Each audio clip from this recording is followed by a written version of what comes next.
Um, oh, thank you, Beth. Um, Benefits of attendance in person. We're sharing a little bit of Belgian chocolates. I brought some in. I'm gonna have to go visit relatives tomorrow, so we'll restock. But overall, before we get started, what I'd like to do is I'd like to welcome some new members to the SWAB.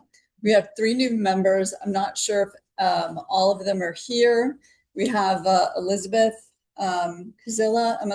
I don't know if I'm pronouncing that. We have Mike Phillips and also Sandy. So there we go. Mike and Sandy, I think you're both here. I'm not sure if Elizabeth is here right now, maybe later. I was wondering if you could come off mute and just introduce yourselves very briefly and just let us know what prompted you to join the Brooklyn SWAB. Sure. Hey, everyone. Mike Phillips, excited to join and be a part of it. Obviously, not actually, fortunately, in Brooklyn at the moment. Was off skiing this past weekend. But unfortunately, all the snow is in New York, and it's sunnier and warmer than you would expect to be in Yeah. Utah. So, um, yeah, excited to join. Kind of long-time interest in circularity and sustainability. One of the things I'm working on is a business that does EPR sustainability compliance for larger companies. So I've kind of also been involved on that side of things and seeing things through that lens. Um, and then yeah, I've been living in Brooklyn for a while and generally interested in sustainability issues. Worked in politics for a long time before this as a consultant to a bunch of environmental groups and that sort of thing. So. Okay. Well, thrilled to have you, Mike. Thanks so much for joining. And Sandy, I'm not sure if you're here.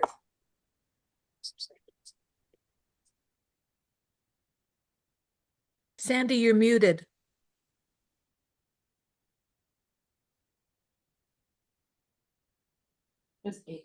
Oh, yeah. Okay, yeah, it's not working. But Sandy, we'll hear from you next time if you're not able to unmute. But we're thrilled to have you. And there we go. I think it worked. Did Excellent. it work? Yeah. I also am not in Brooklyn right now. I'm actually in Quebec and I'm going to go skiing and there's a lot of snow. So, and that's exactly why I Lucky joined you. the SWAB, so I can go to Quebec and go skiing. But mainly because all of the issues that the SWAB deals with are very dear to my heart and for the environment and where I live. And for some reason, I think they're a group that actually gets things done. And that's really important. So I'm hoping that will be what happens. All right, terrific. Well, we're thrilled to have you. And both Mike and Ava, if there's it's Sandy. It's Sandy. That's all right. Sorry. It's okay. That I can't switch that either. So okay, that's all good. Okay. If there's a committee that you'd like to join, you'll hear about them more within this meeting, and I'm sure you've heard about them previously because I know that you've all joined earlier meetings. So I know that Jason has already put a plug in for the outreach committee, which is super smart. And legislative, organics, NYCHA, all would be thrilled to have you as well. So, yeah, way to go for it, Jason. I love it. But tonight we're going to be doing something a little bit different. We are actually going to do a deep dive into the comments that the SWABs have been working on ever since we heard about the deadline extension for the comments on the DSNY's draft 2026 Solid Waste Management Plan or SWAMP. I just wanted to give everybody a little bit of background on it. In terms of creating these comments, we leveraged a number of work streams that the SWABs have been working on. Firstly, we pulled from an extensive kind of database of Cross-SWAB letters and policy statements that the legislative committee has worked on and that the SWABs have all voted on. And we've also had many speakers that have come to the SWAB that have spoken on the legislative issues that we have written about and voted on. So we pulled from that knowledge and those learnings. Additionally, we pulled from the feedback sessions or the testimony sessions that we had We conducted them weekly from mid-October to about early December.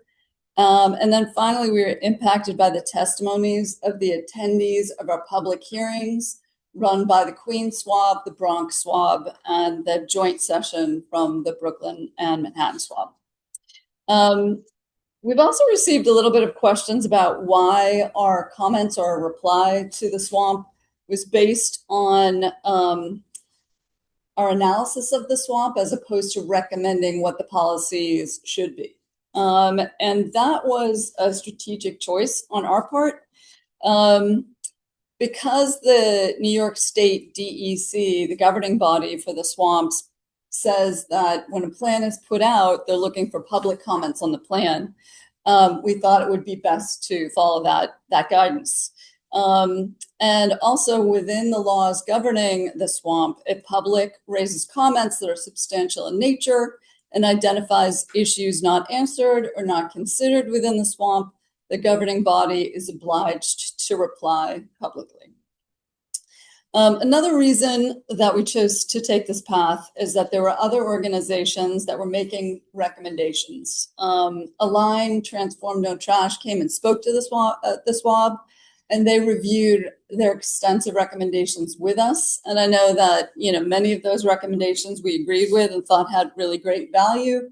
But we felt that they really filled that spot very well. And we thought that this was a lane that we as the SWABs could fill. There's definitely going to be kind of future steps after this. The Mamdani administration is taking shape. We've heard about new positions being filled. The city council is taking shape. The sanitation committee has been announced. So as that kind of fleshes out, we'll be thinking about the next steps to take in terms of sharing our comments more publicly. But tonight, what we really wanted to do was spend the time, read it out loud, and really take questions and comments. Majority of the questions and comments we'd like to save till the end, but if there's some burning comments or clarification points that people have, please, just speak up, ask a quick question, and then we'll just keep going. We've asked 7 people to speak. Everybody's reading about 3 pages. So when one person finishes and you have a quick clarification question from that section or that speaker, please ask it at that time. And then that will kind of move things along relatively swiftly. So with that, I think we'll jump in. If anybody has any questions about that setup or what I've just kind of outlined.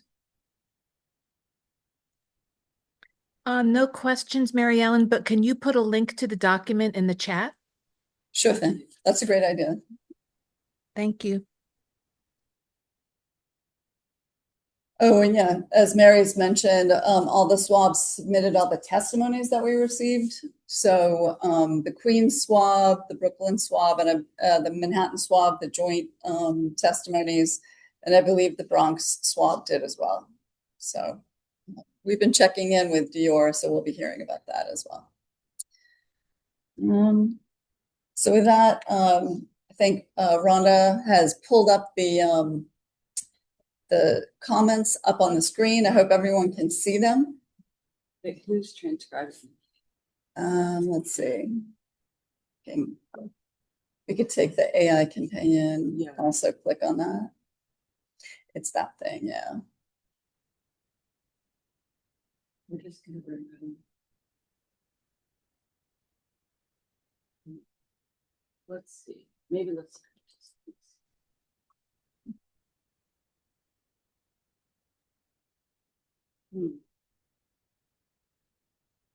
Well, Okay. What's going on?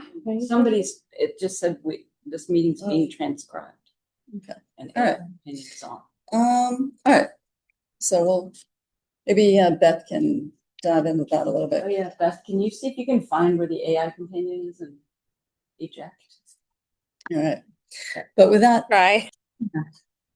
let's jump in. How you just want to cut me off when it's time, or what? Sure. Yeah. You Where's do the the- first 3 pages, Okay. and you can carry on if the sentence is incomplete, I would carry on to the next page. Okay. Introduction. The Manhattan, Brooklyn, Queens, and Bronx Solid Waste Advisory Boards have reviewed the New York City Department of Sanitation's draft 2026 New York City Solid Waste Management Plan, the draft, which proposes a pathway for New York City's waste system of associated diversion outcomes through 2036. Our review included the draft plan and supporting documents, the 1992 and 2006 solid waste management plans, relevant New York City open data sets, multiple public hearings convened by the SWABs, interviews with stakeholders, and a review of city budget documents from 2011 through 2025. Based on this body of material, we have identified a set of substantive issues that warrant thorough and detailed responses. The draft evaluates two primary scenarios for managing New York City's approximately 13 million tons per year of DSNY managed and commercially managed solid waste, the majority of which is exported outside the city. These scenarios consist of a business as usual scenario under which diversion of DSNY managed waste is projected to remain at approximately 19.6%, and an implementation of proposed programs scenario under which diversion is projected to increase to 30.5% by 2036. For commercially managed waste, diversion is projected to remain at 28.1% under business as usual and to increase to 54.1% under successful implementation of the proposed programs. To achieve the targets under the implementation of proposed programs, the draft covers a total of 8 areas for which programs are proposed for implementation. 1, waste prevention and reuse. 2, organics diversion and recovery. 3, residential recycling. 4, residential municipal solid waste, MSW. 5, commercial waste. 6, construction and demolition, C&D waste. 7, special waste. 8, education and outreach. Many of these programs have existed for decades and have had varying degrees of success. A central factor for shaping both scenarios is New York City's legacy waste management infrastructure, much of which predates the 1992 Solid Waste Management Plan. Following the closure of the Fresh Kills landfill in 2001, this system evolved by design to prioritize the integration of collection, transfer, and long-distance transportation for disposal outside New York City, primarily by rail through landfilling and incineration. Excluding DSNY's collection operations, this export-oriented system costs the city approximately $500 million annually, and this cost will not be reduced or eliminated by increased diversion to reuse, repair, recycling, and composting. What increased diversion will do is reduce or eliminate the negative externalities associated with each ton of material shifted away from export and disposal, including environmental harm, public health impacts, and disproportionate community burdens, while also creating the potential for positive externalities through local reuse, repair, recycling, and composting business and activities. In parallel with the waste export system, New York City also has a substantial recycling and organics processing infrastructure for metals, glass, paper, and organic materials. Portions of this infrastructure were planned and developed with city support, while other elements emerged in response to market forces. As noted in the draft, exact processing capacity is unavailable for some recycling facilities. However, available evidence suggests that a significant share of existing capacity may currently be underused, reflecting not a lack of processing capability, but limitations in capture, participation, and contamination resulting from how programs are applied and implemented, rather than from downstream infrastructure constraints. Although infrastructure is a significant factor in any solid waste management planning exercise, we do not believe infrastructure or the maximization of built infrastructure on its own should drive or hinder sustainability efforts. Pursuant to regulations promulgated by the New York State Department of Environmental Conservation, the city's DSNY must prepare a local solid waste management plan to describe existing waste management practices, evaluate future options, identify implementation steps, project waste generation and reduction, and consider a wide range of policy and programmatic topics spanning waste reduction, recycling and organics recovery, market development, enforcement, incentives, education, data, hauler regulation, flow control, construction and demolition debris, private sector coordination, thermal treatment, and disposal. In our estimation, the draft does meet these procedural requirements, though with varying levels of depth and specificity. While the draft meets the baseline operative regulatory standards of requiring a plan to describe and to consider, the draft falls short in consistently linking its programmatic elements to clear, credible, and measurable outcomes. The failure to connect programs to results, the essential function of a solid waste management plan, is the draft's central weakness. We believe a success plan must realistically assess and leverage DSNY's core operational strengths, recognize the limits of regulatory and legislative tools, identify and mitigate the externalities of disposal choices, and connect specific actions to measurable diversion outcomes. And importantly, the draft does not help the state's ability to meet the statutory GHG limits and CLCPA's environmental justice mandates and New York City local laws. Though DSNY is well positioned to support sustainability through implementation, it is not institutionally designed to drive sustainability outcomes on its own. The comments that follow reflect this distinction and focus on areas where the draft's approach limits its ability to move from a business as usual trajectory to the outcomes projected under implementation of proposed programs. We keep our comments focused only on what can reasonably move the city to the plan's 30.5% DSNY managed waste diversion target, why the targets should be met, and how to effectively monitor progress toward those goals. 1, public engagement. Public engagement for the draft 2026 Solid Waste Management Plan commenced on October 1st, 2025, the date of its public release. At that time, the public comment period was scheduled to close on November 14th, 2025, providing a total number of 45 days for review and comment. On October 6th, 2025, the Solid Waste Advisory Board submitted a request to the Department of Sanitation for a 120-day extension of the comment period, which was denied the following day in a response dated October 7th.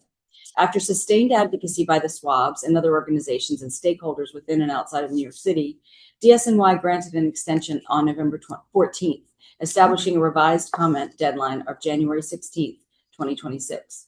From the public release of the draft through the New York City Council Committee on Sanitation and Solid Waste Management oversight hearing held on December 9th, 2025, a period of 47 business days, excluding Columbus Day, Veterans Day, and Thanksgiving Day, DSNY reported receiving a total of 18 public comments on the draft plan. This level of engagement occurred in the context of a city of nearly 9 million residents and a draft plan that has been under development since 2022 at a reported cost exceeding $1 million in consultant services. Once finalized, the plan will guide New York City's solid waste policy and infrastructure decisions through 2036. If the city is to achieve the draft's projected residential diversion rate of 30.5% by 2036, substantial, consistent, and sustained public engagement, both during plan development and throughout implementation, will be required. For this reason, our concerns regarding public engagement merit a meaningful and substantive response. We recognize that additional opportunities for public engagement may arise as the plan moves from adoption into implementation over the next decade. However, based on the public engagement process to date, we have significant concerns that warrant clear explanation and corrective action. All right, I think that's, Next. yeah, do you have that? Just give me a heads up when I'm supposed to stop. 3 pages. Yeah.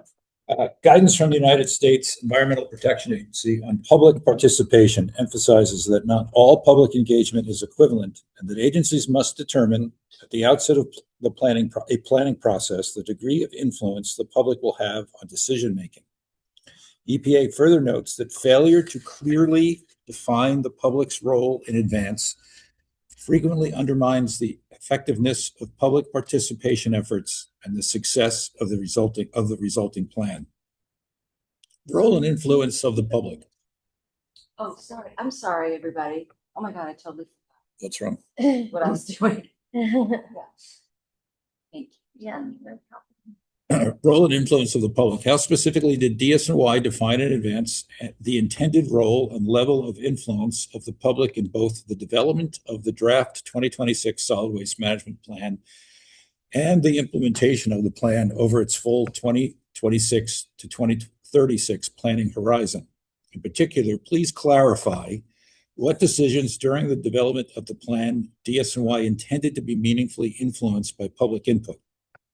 What decisions during the implementation of the plan 26 to 36 DSNY intends to be meaningfully influenced by public input, including program design, prioritization, course corrections, and performance adjustments. Whether public engagement during both the drafting and the implementation phases is intended to be informational, consultative, advisory, or participatory, and how the scale, timing, and structure of public engagement activities were designed or will be designed to match the intended level of public influence at each stage. EPA guidance further cautions that when agencies do not clearly define the public's role, stakeholders may reasonably believe that they will have meaningful input into decisions, only to later discover that little or no influence was intended. EPA notes that this mismatch frequently leads to dissatisfaction with outcomes regardless of how many engagement activities occur. Given the limited number of public comments received on the draft plan, it is unclear whether the level of engagement reflects public unawareness, public disinterest, barriers to participation, or a participation process that did not clearly communicate how public input would be used. Definition of the public. How does DSNY define the public for purposes of engagement related to the draft and final 2026 Solid Waste Management Plan? Specifically, please clarify whether the Department of Sanitation's definition of the public includes residents of New York City, communities and stakeholders located outside the city that host, receive, or are otherwise directly affected by New York City's waste export, processing, or disposal activities, and organizations, workers, and municipalities impacted by implementation of SWMP 26 policies over the 2026-2036 planning horizon. Given that New York City's solid waste system relies extensively on facilities, infrastructure, and transportation routes located outside the city's boundaries, the impacts of SWMP 26 are not confined to New York City residents alone. Clarifying the scope of the public is therefore necessary to understand whose perspectives DSNY intends to consider during both plan development and implementation. Recommendation. For the final 2026 Solid Waste Management Plan, we recommend that the DSNY clearly state prior to adoption the intended level of public participation and influence consistent with the EPA's public participation framework, and this should include a clear statement of which elements of the plan are open to public influence, the role public input is expected to play in decision-making, and how DSNY will demonstrate whether and how public input affected the final plan and its implementation.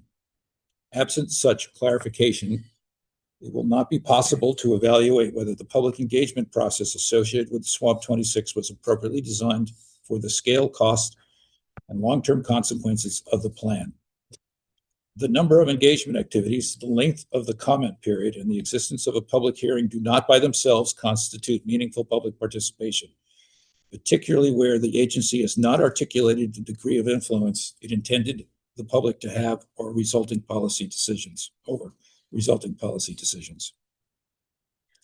2, reporting outcomes and improved data. EPA's evaluation and evidence building policy defines program evaluation as a systemic, evidence-based process that assesses how well a program is achieving its intended outcomes. Using measurable performance indicators, data collection, analysis, and public dissemination of results. According to EPA, credible evaluation requires clearly defined goals, performance measures, appropriate data collection methods, and an evidence-building approach that supports program improvement and accountability. Recommendation, program evaluation framework. The draft SWMP 26 articulates an implementation of proposed program scenario under which a 30.5% diversion rate is projected for DSNY managed waste. However, the draft does not clearly state how the effectiveness of these programs will be evaluated. Consistent with EPA's evaluation and evidence building policy, May 2022, we recommend that DSNY define in advance how it will evaluate each major program component, including clearly stated goals and logic models for each initiative, define performance indicators and outcome measures, data collection and quality assurance methods, analytic approaches to determine whether and how outcomes are being achieved, and a public reporting schedule for evaluation results and associated data. We request that the final SWMP 26 include a program evaluation framework informed by EPA's evaluation and evidence building policy that identifies the performance indicators and outcome measures for each major initiative, describes how performance and outcome data will be collected, validated, and analyzed, commits to making evaluation findings publicly available on a regular and predictable schedule, and explains how evaluation findings will be used to refine, adjust, and improve SWMP implementation over time. Data integrity, consistency, and public availability. Effective program evaluation depends on data sets that are clearly defined and maintained consistently over time and made publicly available on a predictable schedule. Historical consistency in reporting is essential in assessing trends, outcomes, and program effectiveness. In this context, there are significant data issues that must be addressed prior to finalizing SWMP 26. The changes made to the DSNY monthly tonnage data in or around June of 2025, now 7 months old, have materially reduced the usability of that data set for evaluation and public accountability. This issue is currently under review with DSNY, but it must be reiterated here, given its direct relevance to program evaluation under SWMP 26. Prior to June 25, the refuse category, including only curbside collections, now combines curbside school and containerized other collections into a single figure. We request that these streams be disaggregated into separate columns for curbside refuse, school refuse, containerized, and other refuse. Okay. Next up, Susan. Okay. The same issue applies to paper and metal, glass, and plastic, MGP. Prior to June 2025, reported figures reflected curbside collections only. After June 2025, the figures included school and containerized other collections. We therefore request that paper and MGP data likewise be disaggregated into columns for curbside paper, code 31, school paper, code 48, containerized other paper, codes 27, 32, 38, and 97, curbside MGP, code 33, school MGP, code 78, containerized other MGP, codes 28, 29, 37, 39, and 98. Organics categories are already disaggregated and require no change. Making these adjustments will allow users to recombine categories as needed for comparison with previously published datasets and other DSNY reporting, while preserving alignment across data sources. These changes would not interfere with consistency between open data reporting and DSNY metrics published elsewhere. Having this dataset disaggregated as described is essential to meaningful program evaluation and review under SWMP 26. Capture and diversion rate reporting. Separately, we request that DSNY resume publication of capture and diversion rate data, which DSNY previously made available for paper and MGP through February 2020. This reporting should be reinstated and expanded to include organics capture rates and should be published monthly, reporting separately for curbside collections, approximately 90% residential and 10% non-school institutional and school programs. We emphasize that this request for monthly capture and diversion rates is distinct from and in addition to the request currently under review regarding disaggregated tonnage reporting by stream and program type. That distinction should be made explicit in the final SWMP 26. Without clear evaluation frameworks and consistent disaggregated publicly available data, it will not be possible to determine whether SWMP 26 programs are achieving their stated outcomes, to understand how and why outcomes are or are not being achieved, or to make evidence-based adjustments over the 2026 to 2036 planning horizon. Will the DSNY commit to meeting 2 to 4 times annually with SWAB data and analytics team members to review data metrics to ensure data understanding is aligned?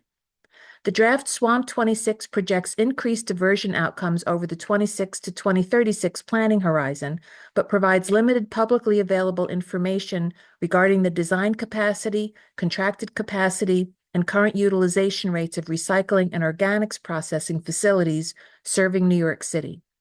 Available data indicate that downstream processing capacity is unlikely to be the binding constraint on improved diversion of residential recyclables.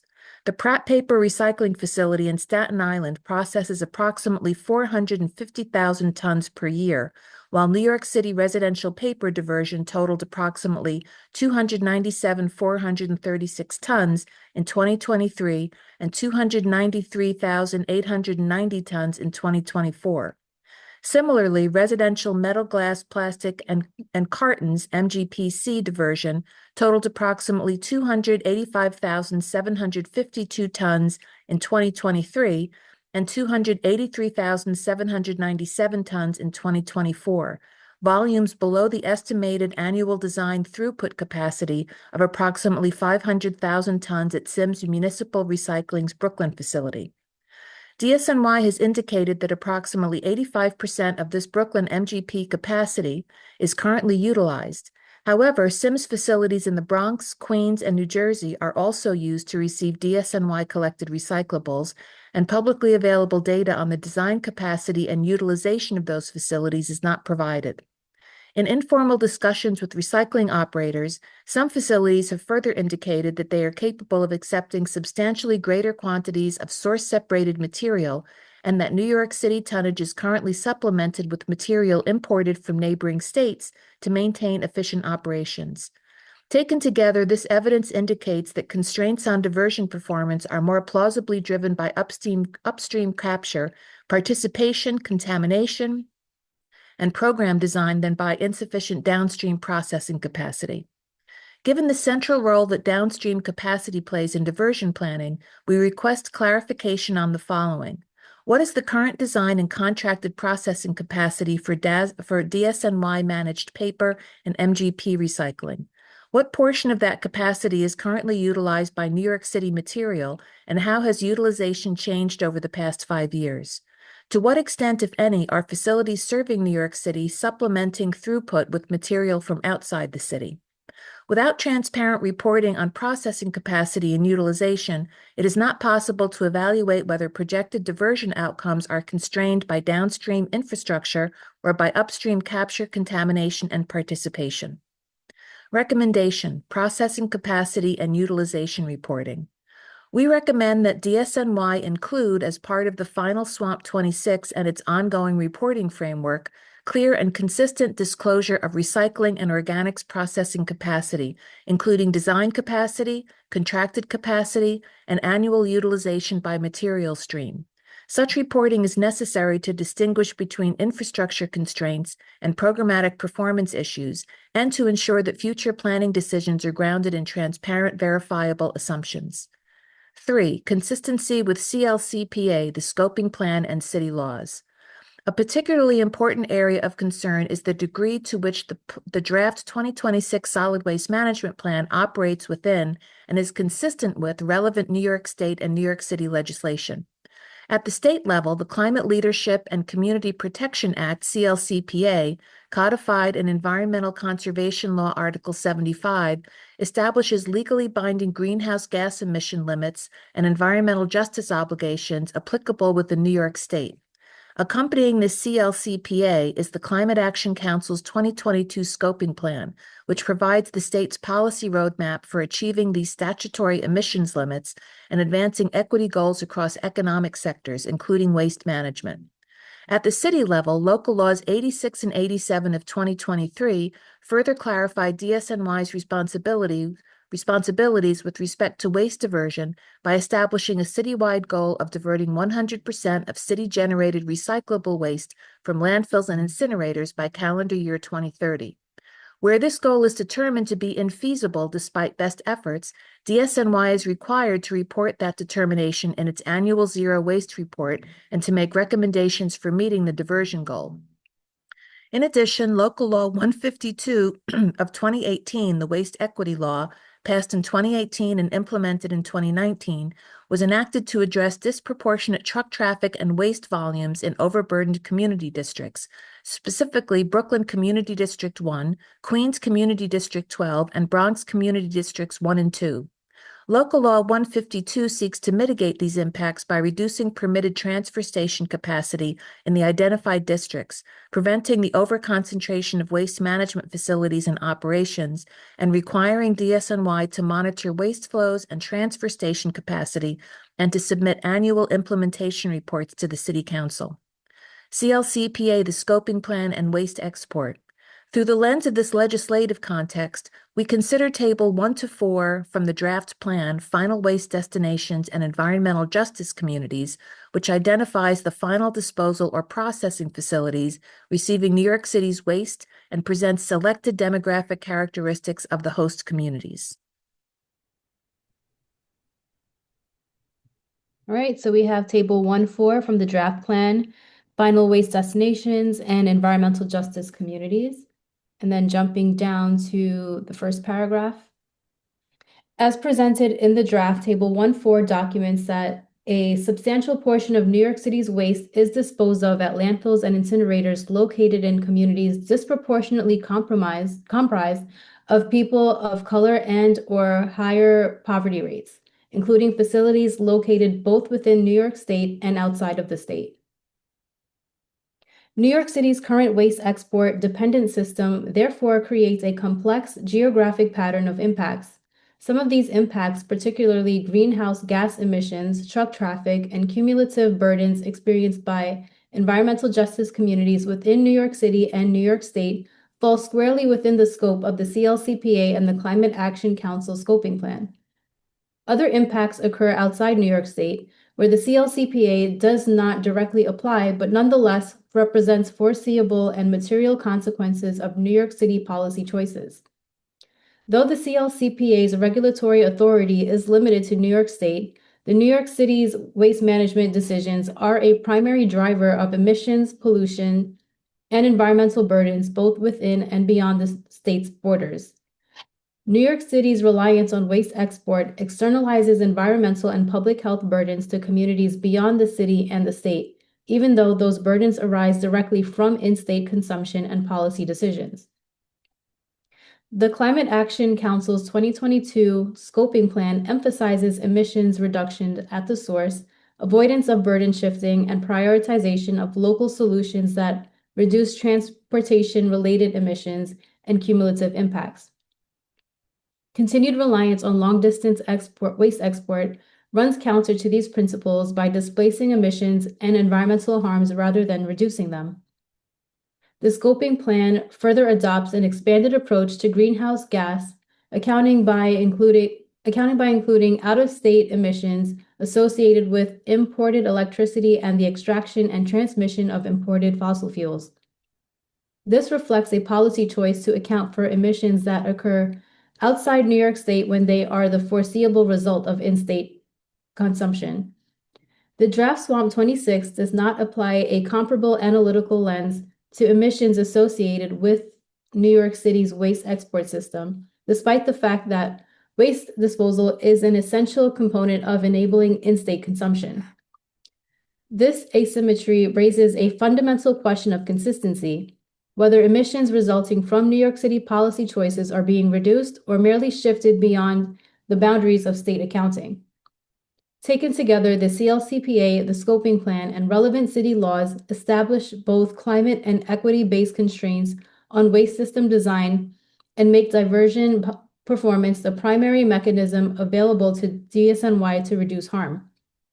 The Scoping Plan's decision to include imported emissions establishes a policy principle that, at a minimum, requires transparency and acknowledgement of exported emissions resulting from New York policy choices. In light of the foregoing, the draft SWMP 26 should address the following. How does the draft SWMP 26 distinguish between waste system impacts that fall within the scope of the CLCPA and those that occur outside New York State? And how does DSNY propose to address each category? How does DSNY reconcile continued reliance on long-distance waste export with the Scoping Plan's emphasis on emissions reduction, avoidance of burden shifting, and minimization of transportation-related emissions? What steps does DSNY propose to reduce in-state harms that are clearly subject to CLCPA requirements regardless of where final disposal occurs. How does DSNY reconcile the scoping plan's inclusion of out-of-state emissions associated with imported energy with the draft SWMP 26's treatment of emissions associated with long-distance waste export, which similarly results from in-state policy decisions? How does DSNY account for greenhouse gas emissions and other environmental impacts associated with New York City's waste exported to out-of-state facilities, and how does this treatment align with the scoping plan's accounting framework? Which components of the waste export system does DSNY consider within the scope of CLCPA aligned planning? For example, in-state transportation and in-state disposal. And which components does it treat as outside that scope, and why? Local Laws 86 and 87 of 2023, diversion obligations and consistency with SWMP 26. Local Laws 86 and 87 of 2023 further clarify DSNY's responsibility with respect to waste diversion. These laws establish a citywide goal of diverting 100% of city-generated recyclable waste from landfills and incinerators by calendar year 2030. Where this goal is determined to be infeasible despite best efforts, DSNY is required to report that determination in its annual zero waste report and to make recommendations for meeting that diversion goal. In light of the documented reliance on landfills and incinerators burdening environmental justice communities, both within and beyond New York State, these laws underscore that diversion is not merely aspirational, but the primary mechanism available to DSNY to reduce the displacement of environmental and climate harms resulting from New York City's waste system. Against this backdrop, the draft SWMP 26's projection of 30.5% diversion rate by 2036 raises a fundamental question of consistency. The draft does not explain how this trajectory aligns with the city's stated goal of 100% diversion of recyclable waste by 2030 under Local Laws 86 and 87, nor does it articulate interim benchmarks, contingency measures, or a process for determining infeasibility as required by those laws. Accordingly, the draft SWMP 26 should address the following. How does DSNY reconcile this draft SWMP 26's projected diversion trajectory with the diversion goals and reporting obligations established by Local Laws 86 and 87 of 2023? What criteria will DSNY use to determine whether achieving 100% diversion of recyclable waste by 2030 is infeasible, and when will that determination be made?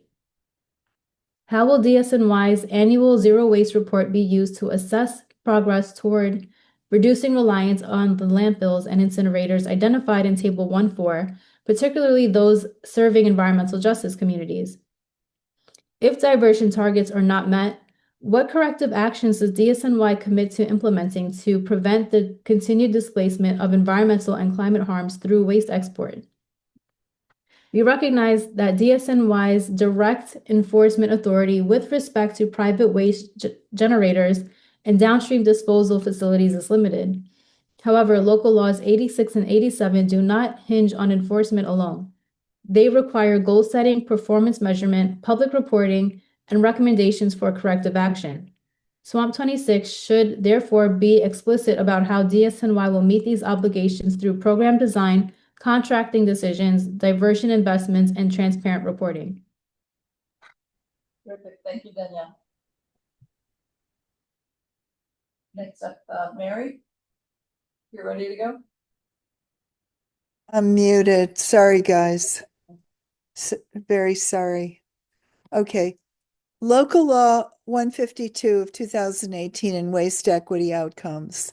Local Law 152 of 2018, the Waste Equity Law, passed in 2018 and implemented in 2019, was enacted to mitigate the impacts of disproportionate truck traffic and waste volumes in overburdened community districts by reducing permitted transfer station capacity in the identified districts, preventing the overconcentration of waste management facilities and operations, and requiring DSNY to monitor waste flows and transfer station capacity and to submit annual implementation reports to the City Council. Analysis of the annual local law 152 implementation reports published by DSNY indicates that the permit capacity reductions established under the law remain well above current usage levels. As illustrated in the accompanying presentation and reflected in DSNY's published data, the practical effect of these capacity reductions on reducing truck traffic and waste volumes in the impacted community districts, Brooklyn Community District 1, Queens Community District 12, and Bronx Community Districts 1 and 2, has therefore been negligible to date. As a result, Local Law 152 currently functions primarily as a guardrail against future overconcentration, rather than as an active mechanism for reducing existing waste volumes or truck traffic in overburdened communities. Interactions between Local Law 152 and SWMP 26 diversion outcomes. The effectiveness of Local Law 152 going forward is highly dependent on whether the diversion targets projected under the draft SWMP 26 are achieved. If the projected diversion targets under the implementation of proposed programs, IPP scenario, are not met for the DSNY managed and commercial waste streams by 2036, total citywide waste volumes could increase by an estimated 152,129 tons annually under a reasonable worst-case scenario. While this additional volume would likely remain below the permitted capacity limits established under Local Law 152, it would nonetheless increase truck traffic and waste handling volumes, with potentially corresponding adverse impacts on the same overburdened community districts the law was intended to protect. Conversely, if the projected diversion targets under the IPP scenario are achieved by 2036, total citywide waste volumes would be reduced by approximately 944,578 tons annually. Such a reduction would have the potential to produce meaningful and measurable decreases in truck traffic and waste volumes, affecting Brooklyn Community District 1, Queens Community District 12, and Bronx Community Districts 1 and 2. Implications for SWMP 26. This analysis underscores that Local Law 152 alone is insufficient to deliver waste equity outcomes in the absence of substantial diversion performance. While the law establishes important structural limits on facility concentration and permitted capacity, actual reductions in truck traffic and waste burdens in overburdened communities depend primarily on whether SWMP 26 achieves its projected diversion outcomes. Accordingly, diversion targets under the draft SWMP 26 are not only central to meeting climate and environmental justice objectives under the CLCPA and scoping plan, but also to realizing the waste equity goals embodied in Local Law 152.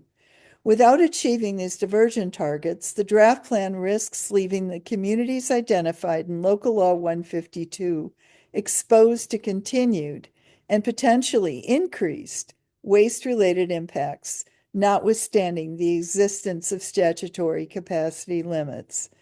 Given that permitted transfer station capacity reductions under Local Law 152 remain well above current usage levels, how does DSNY intend to ensure that Local Law 152 produces meaningful reductions in truck traffic and waste volumes in the overburdened community districts it was enacted to protect, rather than functioning solely as a safeguard against future overconcentration? If the implementation of proposed programs, IPP scenario, achieves the projected diversion rates of 30.5% for DSNY managed waste and 54.7% for commercial waste, what specific metrics will DSNY use to assess the resulting impacts on truck traffic, waste volumes, and cumulative burdens in the community districts identified under Local Law 152? Senior leadership for recycling and sustainability and compatibility of uniform personnel configuration with projected diversion outcomes.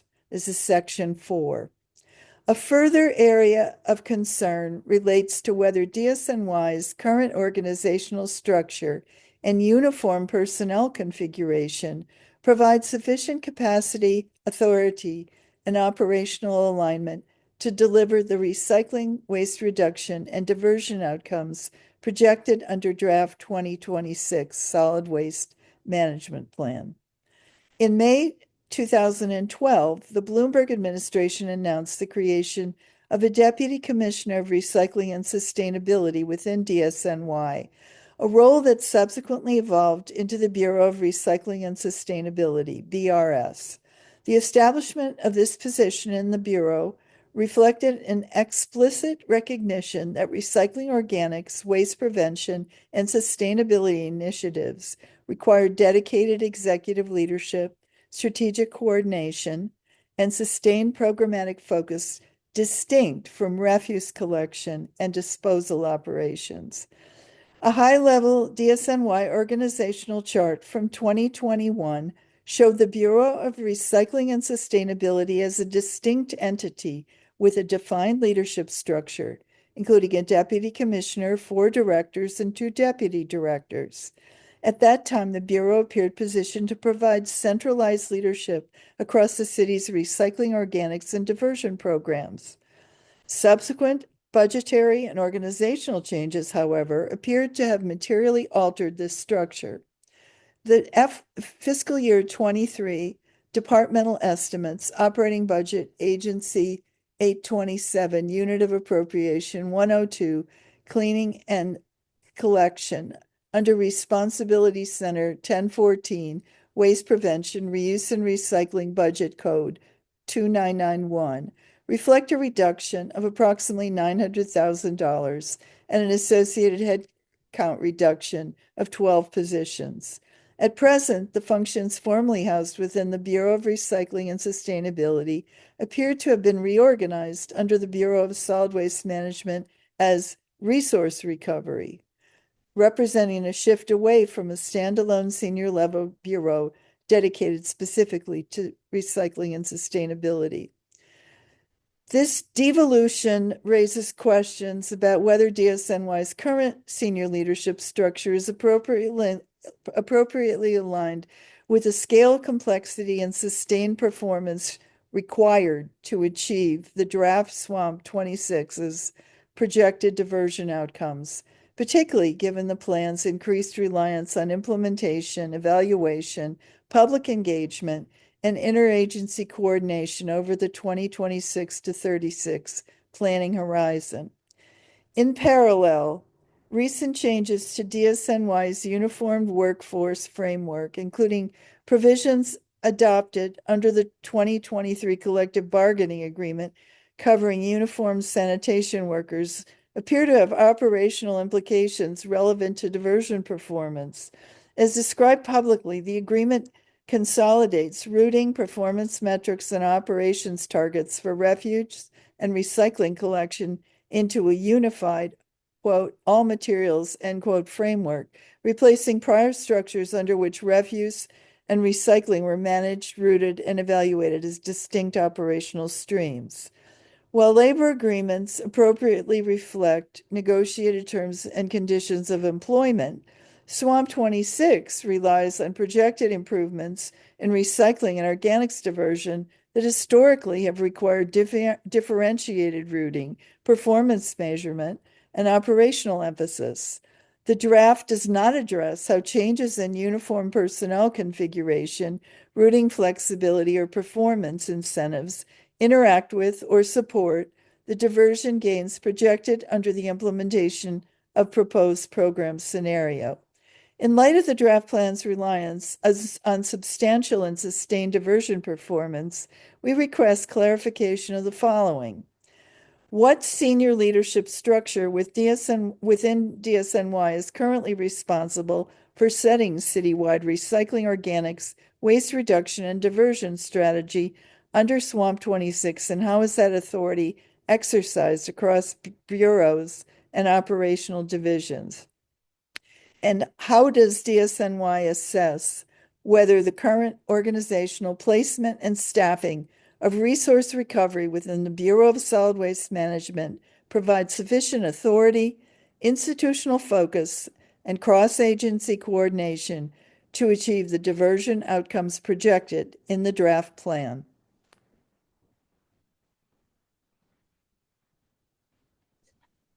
Can you just tell me when to stop? Sure. Yep. How does DSNY evaluate the compatibility of its current uniformed personnel configuration, including routing structures, performance metrics, and operational incentives, with the plan's projected increases in recycling and organics diversion? What evidence does DSNY rely on to conclude that diversion outcomes will materially improve under the current combined operational framework, given that prior diversion gains were pursued under a structure that distinguished between refuse and recycling operations? How will DSNY ensure clear accountability, continuity of leadership, and sustained institutional focus of recycling and sustainability objectives throughout the 2026 to 2036 planning horizon under both the current leadership structure and labor framework? Number 5, compost and composting versus co-digesting and biosolids. The draft SWMP 26 appears, in our view, to implicitly support the current direction of 80% of New York City's organic stream to an anaerobic co-digestion, despite the fact that food scraps and biosolids are fundamentally different materials with materially different climate and environmental outcomes. Co-digestion converts a large share of organic carbon into near-term greenhouse gas emissions, methane and carbon dioxide, and produces additional biosolids requiring downstream management, whereas composting food scraps preserves biological carbon, builds soil organic matter, and achieves direct carbon sequestration with substantially lower methane risk. Recent planning efforts for biosolids management acknowledge the difficulty of identifying durable, beneficial end uses for biosolids and rely on blended scenario-level assumptions to achieve carbon benefits, without properly accounting for and including upstream digestion stage methane leakage or combustion emissions to the biosolids fraction.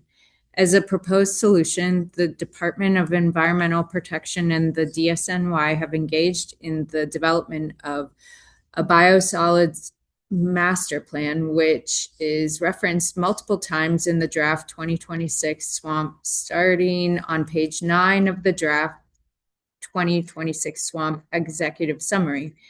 The biosolids master plan touts gasification and or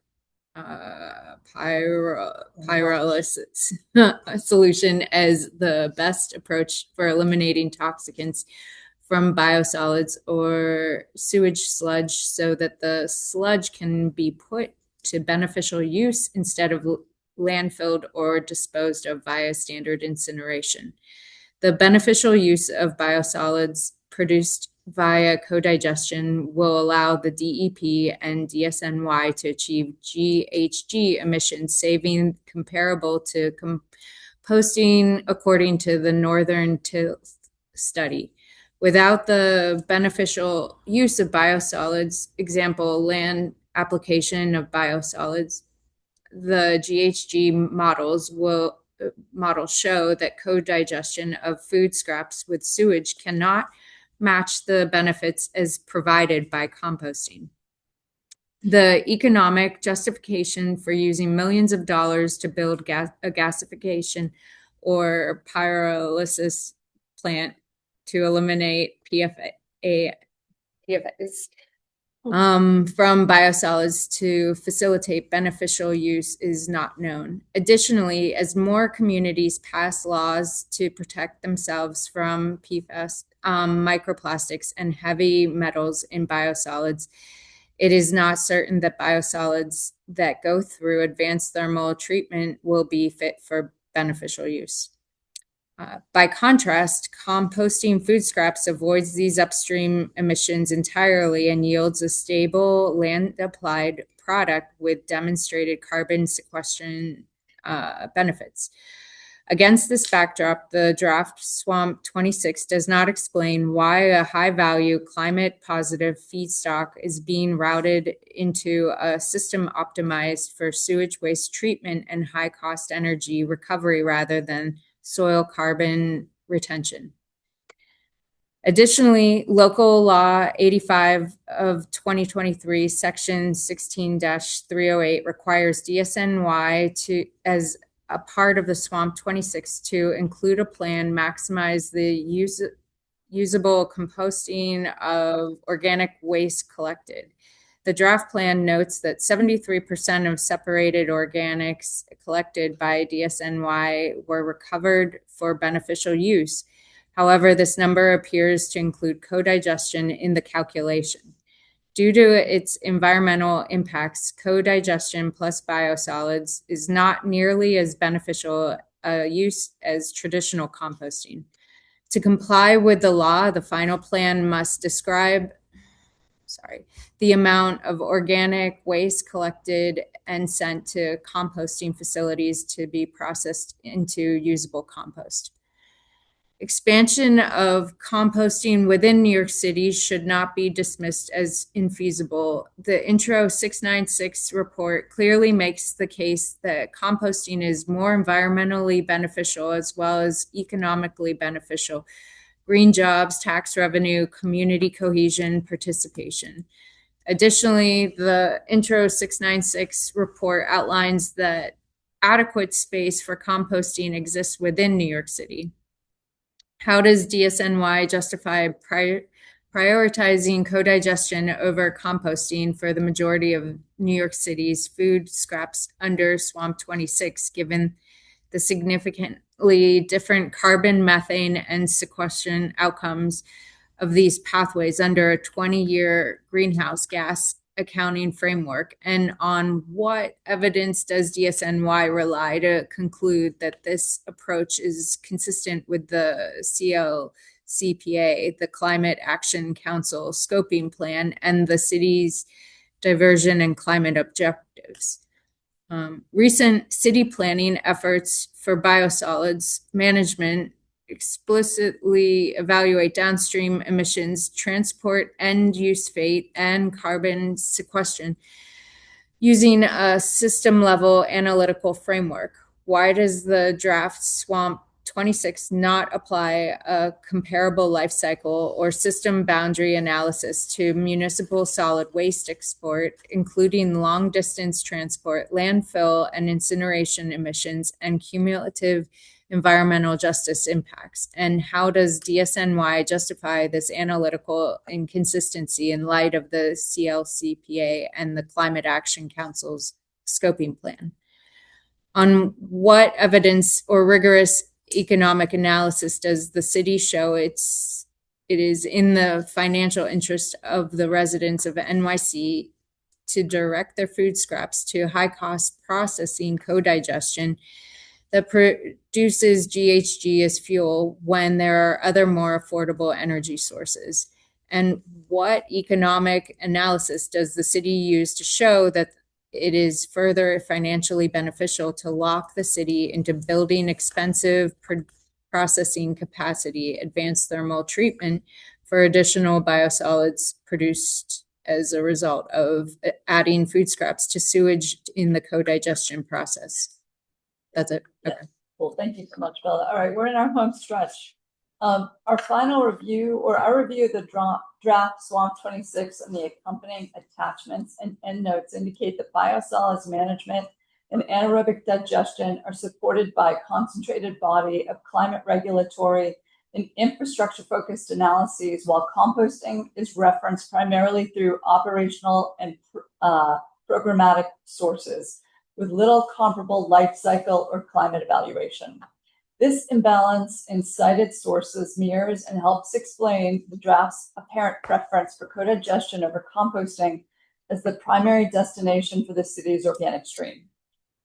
Draft SWMP 26 relies on detailed life cycle, transport inclusive, and end-use carbon modeling to evaluate biosolid management pathways, drawing on DEP's Biosolids Master Plan and related analyses. However, the draft does not apply a comparable analytic framework to municipal solid waste export, composting, or organics diversion pathways, despite their well-documented climate, environmental justice, and public health implications.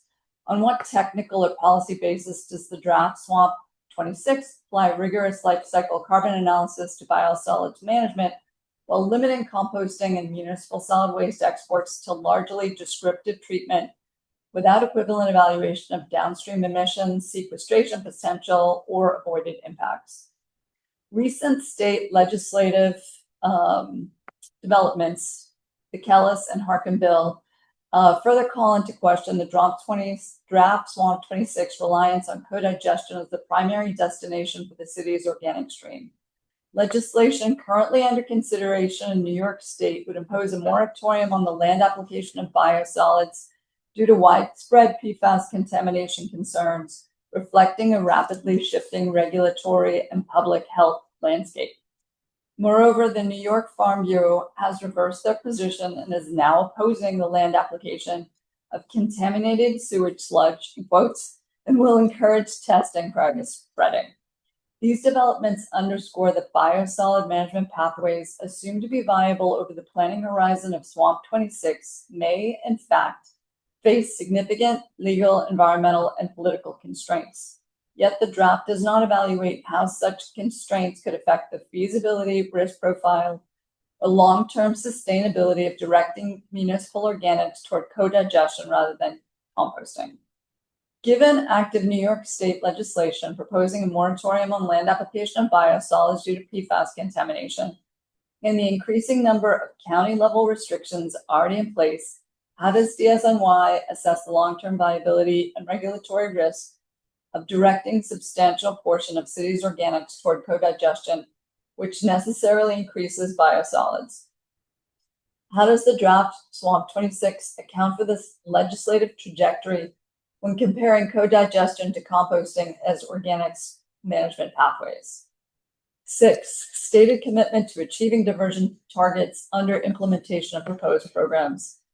After evaluation of the 8 programs listed under the implementation of the proposed program scenario across the 8 SWMP programs presented, DSNY relies predominantly on exploratory language such as study, explore, monitor, evaluate, and consider, while using commitment-based terms such as establish, require, implement, or achieve far less frequently.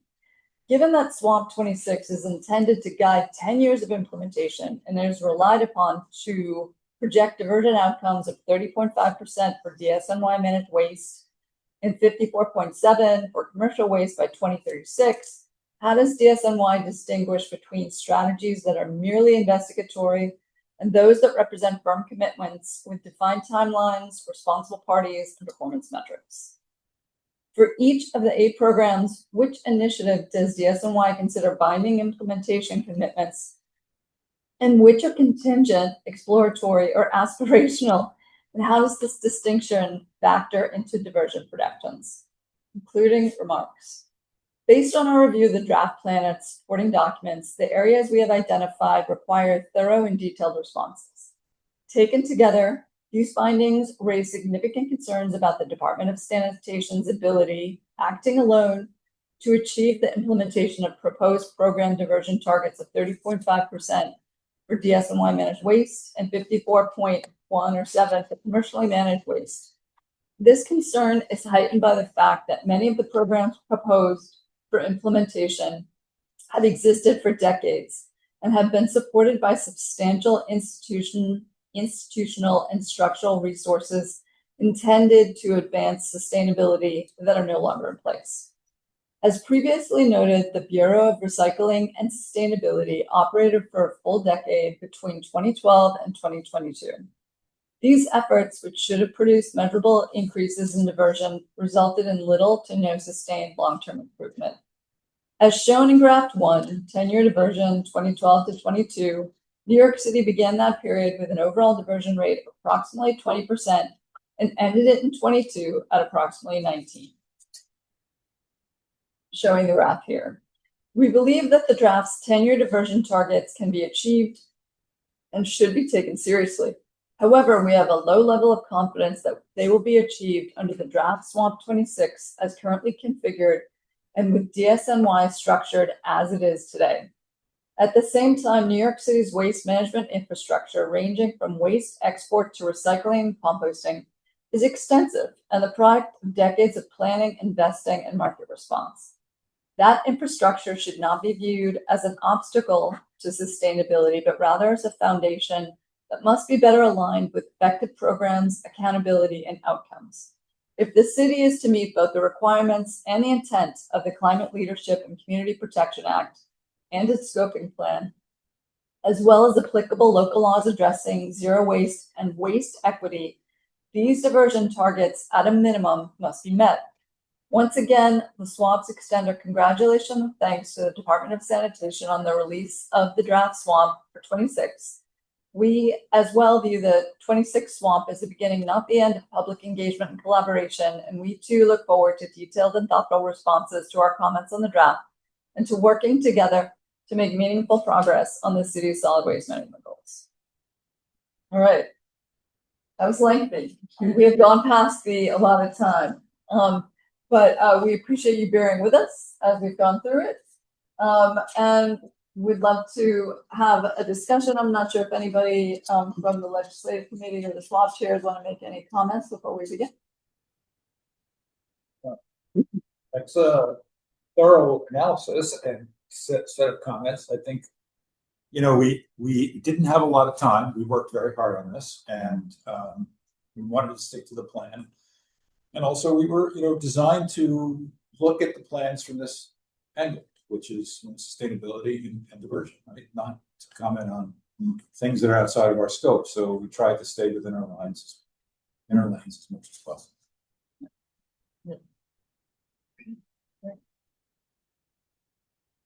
By the way, we've not received a response yet.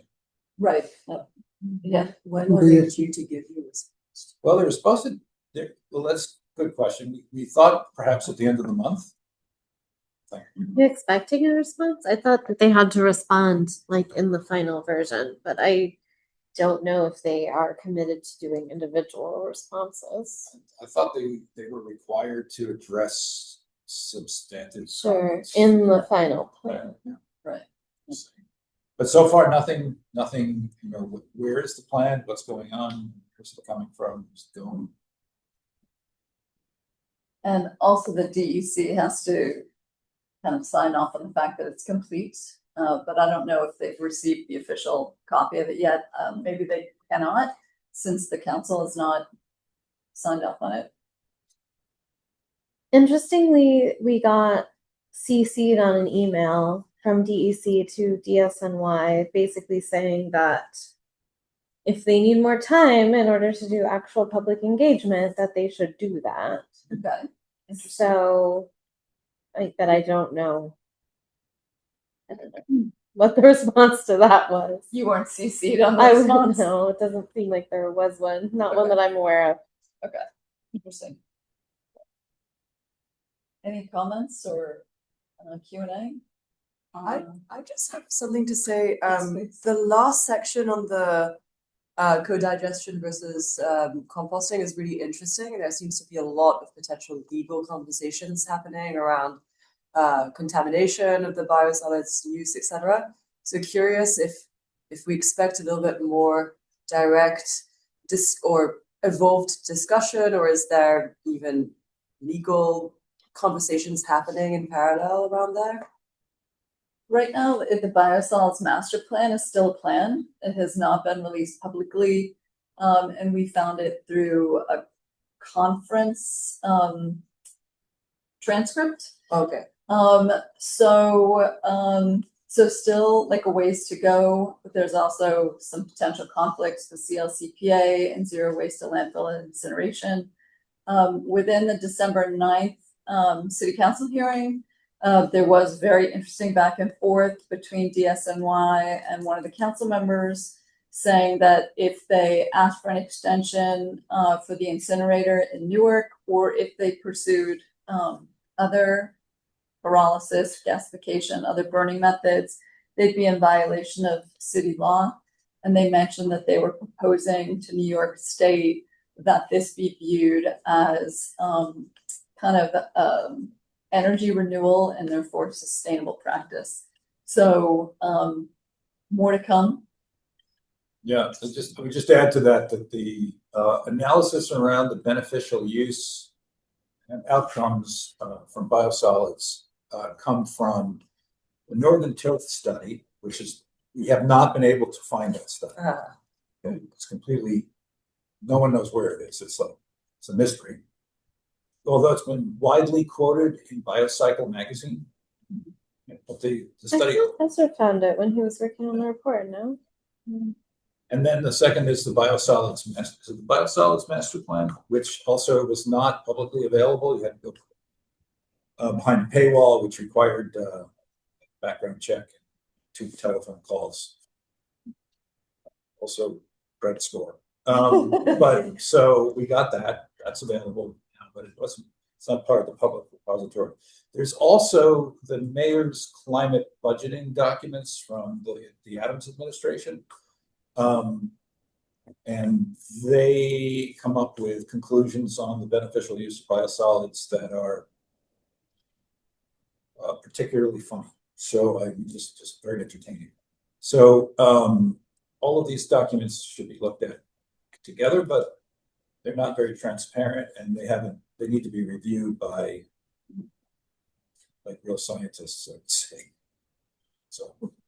Doesn't this go back to the waste to energy from the Bloomberg? Yes, it does. So they must have had a plan of the biosolids. I couldn't find it.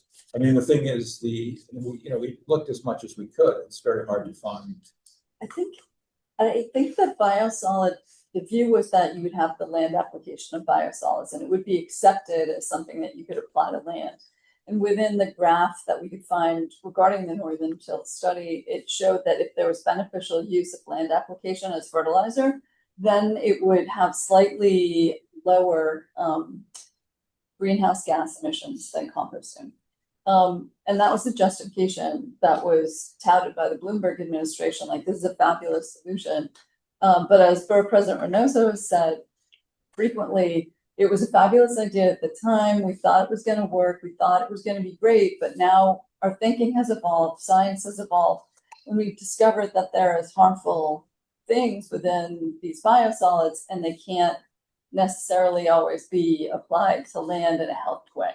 And so I think that's causing this to occur. And I think that's why DEP is so interested in evaluating advanced thermal treatment, because this may be the solution that eliminates PFAS, heavy metal, microplastics, and other toxicants within biosolids. And just to add to that, there is a regulatory framework from the Department of Environmental Conservation called DMM7. It's been bumped up to DMM7A. That is a very loose construct around, there's a lot of leeway in terms of permissible contamination levels when compared to drinking water. I can't recite them off the top of my head, but we do have those. We looked at both of those, I think, for our paper on Intro 696. So you have an analysis. But Mary has it. Yeah. One of the other things I just want to say is that remember the PFAS chemicals and compounds in anything, if you continually apply that material, it accumulates over time. It doesn't dissipate. So even though the levels may be acceptable on one application, after several applications, you may have exceeded that threshold on the land where you're applying material. Like mercury. Yeah, it doesn't go away. Only in very limited circumstances, it should. Yeah, Mary? Okay, I just wanted to call people's attention to the chat. There's a flyer in there, which I hope everyone will share with their elected officials, their state electeds, New York State senators, and assembly members about the briefing with Senator Harcum and Assemblymember Kellis. They're holding that on February 5th at 8 o'clock in Albany. And if you don't have a computer in front of you now, perhaps Brooklyn could share that with you. Brooklyn. That's not on Zoom, it's in person. Yes, it is in person. Yep, strictly in person. But your assembly and members and senators have staff in Albany. And whether they go or their staff goes, it would be great if you could get that out there. I think it's important for downstate people who are concerned about the health of their food and also what's happening to their organics in the city, which is that they're being used to make more sludge, to let your elected officials know that. Because even though there aren't large farms in the city, and there's a connection between upstate and downstate that's kind of inextricable. So thank you. Just wanted to point that out. Thank you, Mary. Vance? There's nothing mentioned about funding. Well, you mentioned there's, it wasn't clear the jurisdiction of like digestion. In other words, the roles weren't clear, but there had to be funding, a funding code allocated to those departments. The residential refuse and recycling, you said they were separate. So how do they resolve that in a fund code? In regards to paying staff to manage that. They reduced a lot of civilian managerial expertise in terms of implementation of these programs. So they eliminated that during the pay cuts. So, how are they expect to apply these programs next 10 years? Either restoring that division or keeping the department, but just changing the name of it. The reason I bring it up, they redid it. Okay, so Port Authority had $25 million allocated for repair work on the piers at the Brooklyn Marine Terminal. But now since they're out of the picture and the city took over, that $25 million, they're not obligated to, Port Authority is not obligated to, they should pay for the piers, but are they obligated to do so? I don't think so, because it's not under their jurisdiction. You can't mandate or earmark spending for a specific thing. It has to, the Department of Sanitation is part of the executive branch, so the executive branch has to drive this effort and give it the resources to achieve. Right, the funding. Right. So there has to be a funding code. In other words, diversion goes under operations, or does it go under outreach? I don't know. They had a code that they used. They could just put money back on it. It wasn't sustainable. Or they could just let it sit and have it draw interest if it's larger. They gave it back to the city. You did. Yeah. It goes back to the general fund. Yeah. Okay. All right, great. Hey, I know it's almost 8 o'clock, so I'm kind of, let's, if there are any more pressing questions, we can go to the rest of our scheduled program. That's okay. Okay, we're going to proceed. Is there anything else in the chat we should? No, I mean, Kendall shared a couple of swamp plans from other localities. Yeah. Oh, okay. Oh, great. Metro Vancouver, the link didn't work. And then, yeah, there's another link. And then Toronto. All right, terrific. Okay, great. Maggie says, if the city follows the law, then our diversion rate would go from 18% to roughly 70% by 2030. That would be a fine interim goal for us. That would be. Yeah, that would be great. Okay, great. Quickly, Lacey, maybe you can give us an update from VP Renault. Yeah, I will just say that we also submitted testimony. I'm not going to read it to you, but if you want to read it yourself, you can find it on our website. It's brooklynbp.nyc.gov. It is under there's a tab that has all of our testimony. You can find it there. We'll add it to the notes. Thank you very much. And then I will also say we are submitting the BP was part of kind of like the elected official, kind of unofficial transition advisor group. Oh, okay. So we're submitting some recommendations directly to the mayor's office.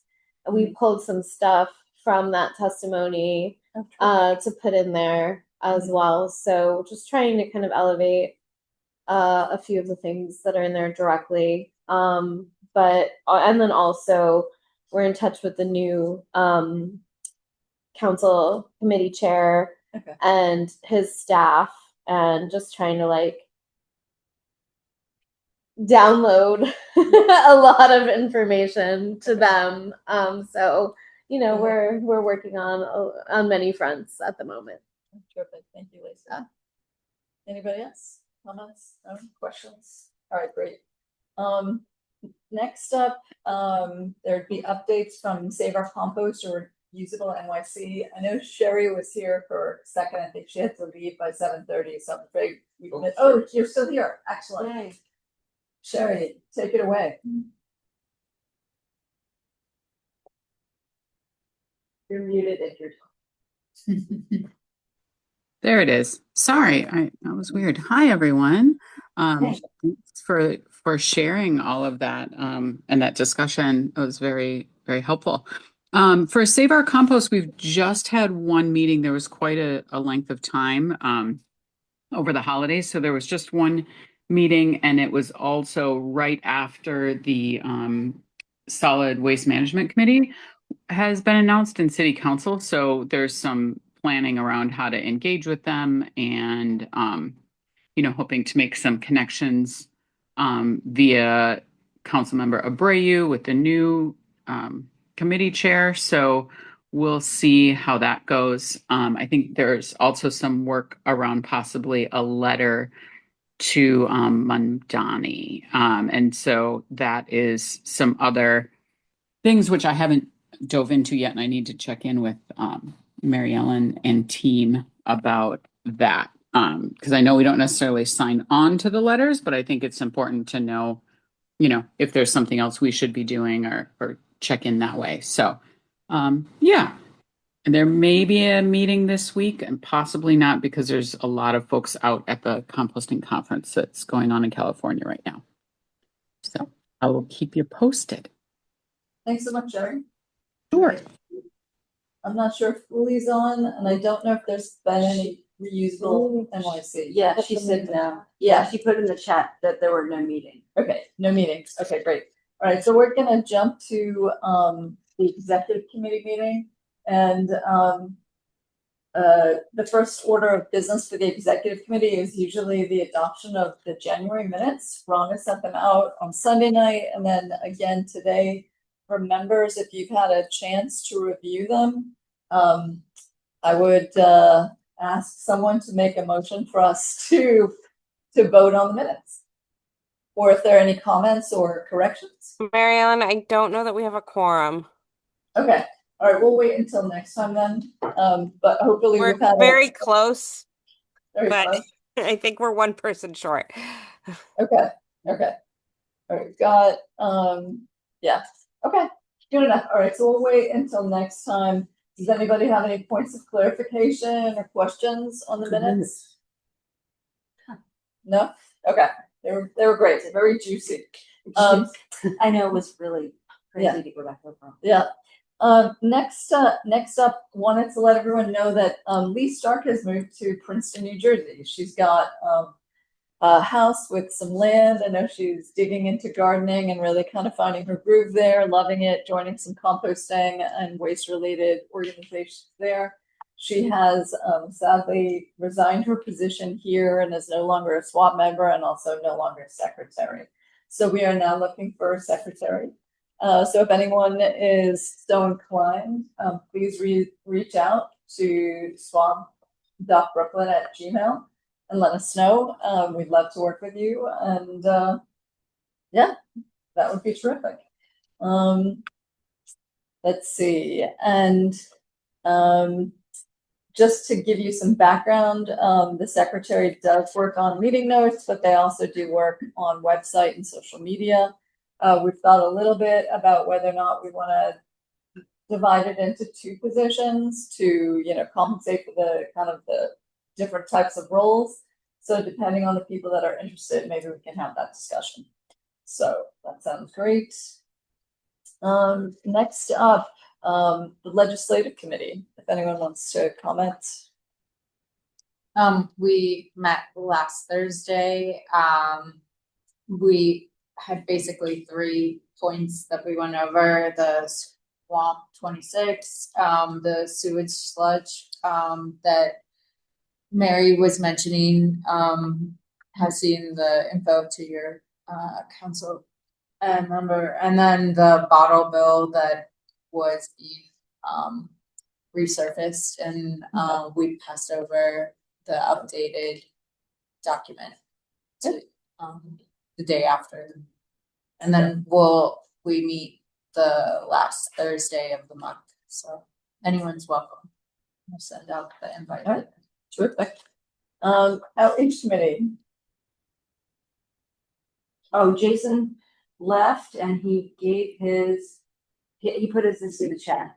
Outreach planning is in full motion for 2026, including coordinated outreach to schools, our circular services tour with community boards, and broader legislative support. Reach out directly to get involved. And his email is in the chat earlier. All right, terrific. And I know the tour is on February 13th. It's oversubscribed. I think there are about 75 people signed up for it. So I think he's in the process of paring it down. So that's good. Yeah, that's not it. The only other things there is we have tentatively agreed to participate in the Riverkeeper Sweep, which is on May 2nd. So look out for information there. And Liz Roisman had reached out to Newtown Creek Alliance to do some joint work together. And we're exploring doing some work with them in the spring. So more to come. And also, I think do a happy hour at their rooftop facility at some point. So that would be fun. Next up, Organics Committee.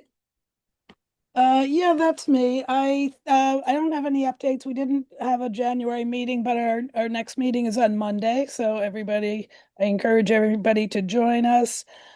Also, Jason's not here. I just wanted to mention the trash tracker might update on Sunday, which is the 8th of the month. So it'll be interesting to see how those results come in. Sunday's also Super Bowl, which is a massive food waste day. So I hope any of you going to holiday Super Bowl parties will make sure that food waste is separated there and encourage everybody. And then I just wanted to circle back to something related, not organics, but there's all this press now about trash piling up on the streets because of the snow. And I've commented on some of the articles, so I would encourage people to comment on the articles. And I'm wondering, I mean, Lacey, you mentioned that you are sending something to Mamdani. I would love for him to realize that, we could have so much less waste if people would recycle properly, use all the recycling programs. We'd have over 50% less bags on the street to begin with if we just would stop being so wasteful and use the existing infrastructure. So I'm kind of building that into some of my comments, although, the trash on the streets, that story is going to go away as soon as the trash goes. So the time to actually try to get to him on that story is kind of current. I think that's it. Thanks. Okay, great. Let's see. I think next up would be the NYCHA committee. I don't know if Susan is here. No? Okay. Kristen Lasky from the Manhattan SWAB and head of the NYCHA committee there reached out to let me know that the committee is working on a repair grant that's due next week. And if some Brooklyn SWAB volunteers wanted to join in on the proposal, it would make the grant stronger by having repair activities going on in both Brooklyn and Manhattan housing developments. So the next meeting for the NYCHA committee is this Thursday at 5:30. So that sounds like an interesting opportunity for people that that are interested in that. Next up, Pablo, I know that you put some great information in the Brooklyn members and guests and maybe different groups. But if you want to talk a little bit about your Red Hook meeting attendance and what's going on with the development there. Okay, there are two plans for the Brooklyn Marine Terminal. One is in favor of the Blue Highway program, and the other one is for a more mixed commercial use of the Red Hook area. Sponsored by the EDC. The Blue Highway program, which I believe is the superior one, is sponsored by the New York City Club and the graduate students at Pratt Institute under the guidance of Red Hook Resilience. The EDC has made a lot of promises, though, in regard of putting in additional 15,000 people there. Put in a school, can't go wrong with a school. Internship programs for Harbor School. You know, basically it's thrown out most everyone, and we've taken. But I believe the better one in the long run is the Blue Highway program. That has less demolition. The EDC program wants to fill in 11 acres of additional wetland area around the area to put in affordable housing. So it's, if anybody's familiar with the area, it's there's no room for it, and it's gentrifying. It's really I don't see a solution for the traffic, but we can lessen the footprint of waste being moved around. But nobody's concerned that much about waste. It's almost like, oh, it'll take care of itself. And I think DSNY will wait to see what eventually happens and then try to solve the problems, as opposed to trying to push the new technology like the pneumatic systems and the well, they are pushing the Empire bids, and I don't know where they're going to put them. The streets are so narrow. Yeah, exactly. Rats kidding. Right. Yeah. So correct. And it was really hit hard by the last couple of hurricanes. There was a lot of flooding, so it's a tough. Why build there? But that's the new waterfront community thing. It's lovely. It's a lovely neighborhood. It's the ferry. It makes it more accessible. Yeah. All right. Mary, do you have a question? I have a comment. This was in Politico today about the wetlands, pressure on wetlands laws, and the push to try and basically forget about them. And I mean, this is an issue that I've worked on for probably 50 years. And, you know, there's no, you can't fool Mother Nature.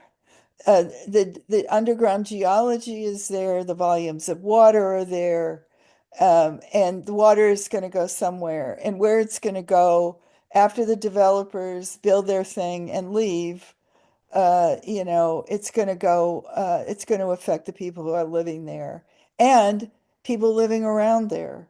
There's already a terrible, terrible flooding problem. And with sea level rise, you know, it's coming from every which way.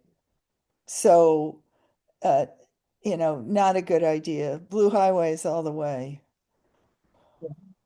Great. Thanks so much for sharing that, Pablo. I appreciate it.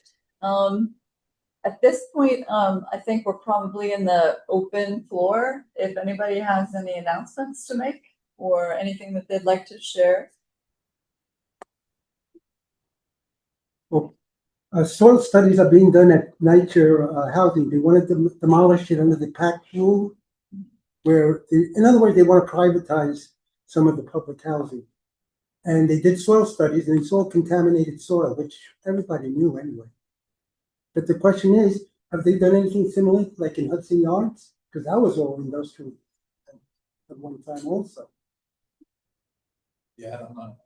I don't think Hudson Yards was as bad as some parts of the city. Plus, they had to build over the rail yards. Well, anyway, soil, contaminated soil, its removal, what to do with it, its transport, that's going to be an issue in any new developments. And DSNY will probably be a part of that. All right. Thank you, Pablo. Other announcement that people has shared is that Crazy for Composting, a one-day conference at the New York Botanical Garden, is going to take place on Saturday, April 4th. They are looking for proposals for tabling. The SWABs have typically tabled in the past. So if people want to get together and put a proposal in place, we have 4 days left. So I know, Allison, you might be working on that, and some other people might be working on that as well. So let us know, and we'll see what we can do in terms of providing volunteers, and make sure that the SWABs make a good showing and Crazy for Composting. And also, if people want to attend a conference, I looked up at the Botanical Garden. I don't see a listing yet regarding the conference and the agenda for the day, but I'm sure it more to come. Can I just ask a question? Because I was going to submit an application to just have a table like we usually do. But if like the SWABs wanted to do a presentation, I think maybe someone separately has to apply. I don't think I can apply to do two things. So, I mean, if we wanted to do like a presentation on 696 or the SWAMP hearing, what it means for composting, I think so. I can email you guys about it, but I think it's two people have to apply separately, I think. Okay. All right, great. Thank you, Allison. Can I add one thing too about that? And it's similar to Allison's point.